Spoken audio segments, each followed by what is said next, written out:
The little people of the Cherokee are a race of spirits who live in rock caves on the mountainside. They are little fellows and ladies reaching almost to your knees. They are well-shaped and handsome, and their hair so long it almost touches the ground. They are very helpful, kind-hearted, and great wonder workers. They love music and spend most of their time drumming, singing, and dancing. They have a very gentle nature, but do not like to be disturbed. Sometimes their drums are heard in lonely places in the mountains, but it is not safe to follow it, for they do not like to be disturbed at home, and they will throw a spell over the stranger so that he is bewildered and loses his way, and even if he does at last get back to the settlement he is like one dazed ever after.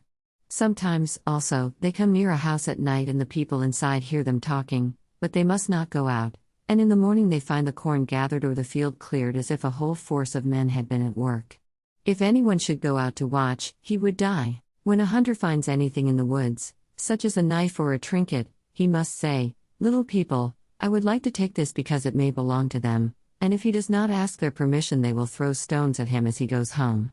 Some little people are black, some are white and some are golden like the Cherokee. Sometimes they speak in Cherokee, but at other times they speak their own Indian language. Some call them brownies. Little people are here to teach lessons about living in harmony with nature and with others. There are 3 kinds of little people: the Laurel people, the Rock people, and the Dogwood people.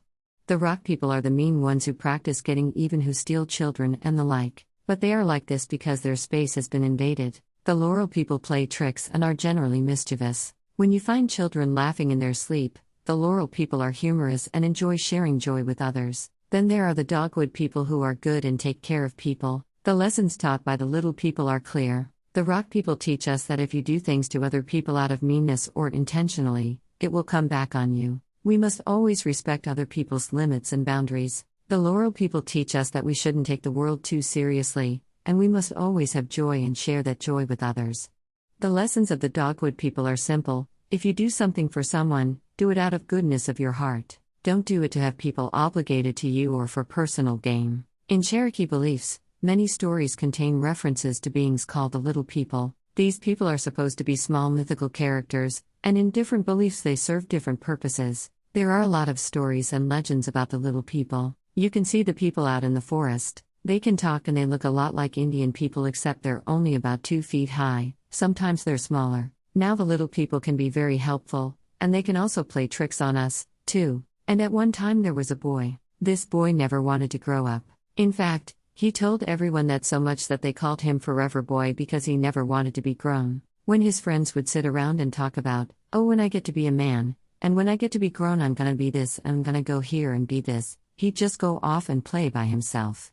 He didn't even want to hear it, because he never wanted to grow up. Finally his father got real tired of this, and he said, "Forever Boy, I will never call you that again. From now on you're going to learn to be a man, you're going to take responsibility for yourself, and you're going to stop playing all day long. You have to learn these things. Starting tomorrow you're going to go to your uncle's, and he's going to teach you everything that you are going to need to know." Forever Boy was broken-hearted at what his father told him, but he could not stand the thought of growing up. He went out to the river and he cried. He cried so hard that he didn't see his animal friends gather around him, and they were trying to tell him something, and they were trying to make him feel better, and finally he thought he understood them say, "Come here tomorrow, come here early."